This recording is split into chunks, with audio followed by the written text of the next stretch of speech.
The next thing we'll do is the sunnats of wuzu. Number one is intention, niyat, it's the sunnat. So what we learn from this is a masala, intention. So the masala is if a person was passing by a clean body of water and he jumped into that body of water, or he got pushed into that body of water, and when he entered the water, all of the fara'is of wuzu, the body parts, were washed. So when he went into the water, his full face is washed, his hands are washed, his hair got wet, his feet are washed. Will his wuzu be done in that case? So put your hands up if you think his wuzu is done in that case. Okay, so the rest of you are going for wuzu is not done. That is incorrect. His wuzu will be done, because we said intention isn't necessary, it's sunnat. So he didn't go into that pool of water with the intention of doing wuzu. He might have even actually been pushed, somebody pushed him inside, and then he comes out and then he realizes, you know what, I've actually got wuzu now because all my body parts were washed. So in that case, wuzu will be done. However, remember this, that there's a reason why intention is sunnat. Okay, and that is because wuzu is actually an ibadat. It's a form of worship as well. So you'll get rewarded for doing wuzu. So when you go into that body of water, or you make wuzu without intention, then you won't get reward for doing wuzu. Your wuzu will be valid. So there's two things. One is wuzu being valid, and one thing is getting reward for the wuzu. So if that scenario occurred, you were in the shower and all your body parts are wet, your wuzu will be done, but you won't get sawab or reward for it. So reward will only be attained when you get intention. And the second thing about intention is, does intention have to be verbal or not? So the answer to this is, making a verbal intention is mustahab, it's recommended, but it's not necessary. Intention is simply, if I go to the wuzu khana, I've turned the tap on, and basically I know in my mind, why am I sat here? To do wuzu. So that in itself is an intention. You don't have to make an intention verbally to say, I'm doing wuzu. It's recommended, so that way there's no doubts remain. But when you actually go to the wuzu khana, you turn the tap on, your plan is to wash these areas of wuzu, then that is an intention within itself. You were talking about, like, if you jump in a body of water, how about your mouth and your nose? Well, mouth and your nose is not farz in wuzu. So in ghusl, yes, that's a different thing. In ghusl, you'd have to still rinse your mouth and pass water to your nose. But in wuzu, they aren't the faraiz of wuzu. So that's why it'd be valid. Number two, saying Bismillah or reciting the du'as taught by the Prophet ﷺ is sunnat. Washing the hands up to the wrist 3 times. Number 4, brushing the teeth with miswak. Okay. Nowadays, this sunnat is being deprived. We're not acting upon this sunnat of using a miswak. So when do we do a miswak? First and foremost, the scholars have said indal mazmaza, meaning when you gargle your mouth, that is when you will do the miswak, and you will do it with each gargle. So you'll do it altogether 3 times, and you will wash the miswak or slightly wet the miswak each time. So altogether 3 times, and you will start with your top teeth, the right hand side first, then the left hand side, then you will start with the lower teeth. Which side first? Right hand side, and then the left hand side. Do you have a pen?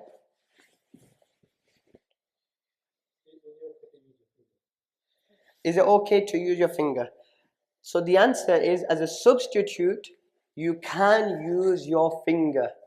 Okay, in Hidayah it's mentioned that the Prophet ﷺ would do muwazabat, meaning he would always use his miswak more or less. And when in the faqdihi, when he did not have the miswak, he would do it bil asabi', he would do it with his fingers, and in that manner you would also attain the sunnah. But however, there's a difference between doing it in the absence of a miswak and making the habit of doing it instead of having a miswak. So there's 2 differences. One is you have a miswak, but you forgot to bring your miswak to work, you forgot to bring it to the masjid, and then in that scenario you use your miswak. And number two is you don't have a miswak at all. So just using the fingers all the time, that's not the actual sunnat. The actual sunnat is to have a miswak with you. But in this scenario where you don't have it, then you can use your fingers. Yes. How will it make your clothes dirty? Yeah, nowadays you even get a tub for the miswak, so put it in there. So even if it's wet, you can put it in there. No, you don't do that. Okay. How do you hold a miswak? That's why I was getting the pen. So your small finger, known as khinsar, you'll put that there, and then you have your other three fingers. They'll be like this, and your thumb underneath the top part, the bristly part. So it'll be like this. So you hold it like this. So you can say, it depends which way you look at it. You can say these three fingers are at the top. Okay, the small finger is at the bottom, and the thumb is right at the top. It's also underneath, and it's near the bristly part. And then you would do miswak like that. Yeah, so that is the sunnat of miswak, and there's lots of benefits to using a miswak. Okay, lots of benefits. And السواك مطهرة للفم ومرضاة للرب أو كما قال عليه الصلاة والسلام, that the miswak cleans the mouth, purifies the mouth, and it also is a means of pleasing the Lord. So Allah subhanahu wa ta'ala is immensely pleased with a person who uses miswak. And one of the biggest benefits of using miswak is that when you pass away, Allah will grant you the ability to read the kalima.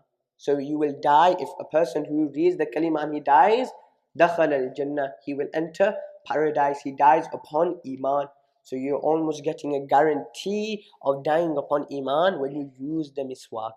So try and use a miswak, make the habit of it, buy one, order one from online. May Allah subhanahu wa ta'ala allow us to act upon that as well. The next, and then yes, one final thing I'll add to that is, I think Allama Anwar Shah Kashmir rahmatullahi alayhi has mentioned this in his Sharah of Tirmidhi Sharif, that some people ask that, if we use our toothbrush, will that basically be a equivalent substitute for the miswak? So there's two sunnats here. One sunnat is the sunnat of cleansing the mouth, and the second sunnat is the sunnat of actually using the miswak stick. So if you were to use the toothbrush, you will attain one sunnat. You will attain one reward, and that is the sunnat of cleaning the mouth. But you will not attain the reward or the sunnat of actually using a miswak stick. And I think Allama Anwar Shah Kashmir rahmatullahi alayhi, he's mentioned the third sunnat, and that is to use the exact miswak from the exact tree that the Prophet ﷺ would use as well, from Pilu Darakht. I think Arak tree is called. You can get it online. Okay, so that is miswak. Then gargling the mouth 3 times, cleaning the nose 3 times. Then you have khilal of the beard. Okay, khilal of the beard is you get wet fingers, and you start from the chin, and you just passing the fingers through your beard. This is khilal of the fingers.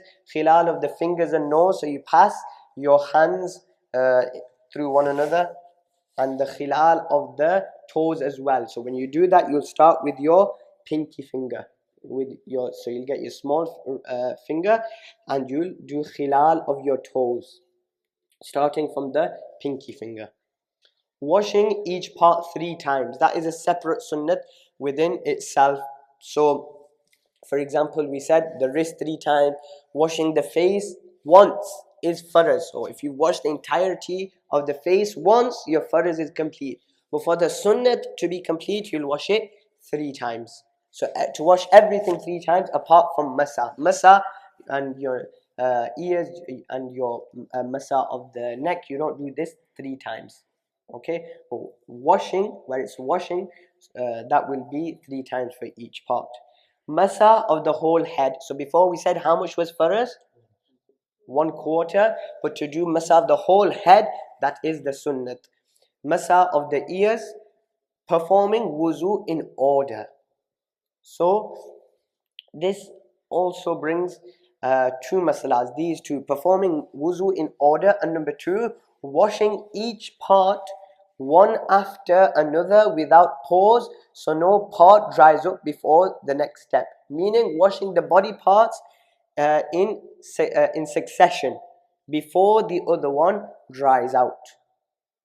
So there's a masala here, two masalas. Number one is, for example, a person forgets to wash a faraz part of the body. What will they do? So for example, one of the faraz is to wash the face. Now you went to the wuzu khana, you washed everything, you've come to the jamaat khana, and now you remembered, you know what, I completely forgot to wash my face. It's not a doubt, you're 100% certain you forgot to wash your face. What will you do in that scenario?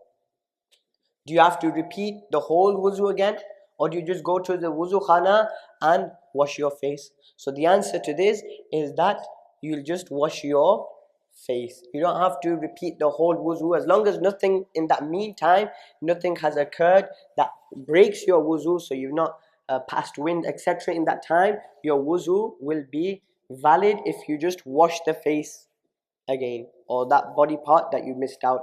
So that's why performing wuzu in order is a sunnat. So in that scenario, you'll be washing your face last and washing each part after another without pause, so no part dries up before the next step. For example, you did wuzu and you remembered a whole hour later, could be 2 hours later, everything dried up. Now you remember that you forgot to wash that body part. You will go back, as long as your wuzu is not broken, you'll just wash the face. You don't have to wash the entire part again. This is the same for ghusl as well, that if you forget something in a ghusl, then you don't have to do the whole shower again. You will only wash the part that you forgot to wash. So that is some of the sunnats of wuzu. So may Allah subhanahu wa ta'ala allow us to remember those masail as well.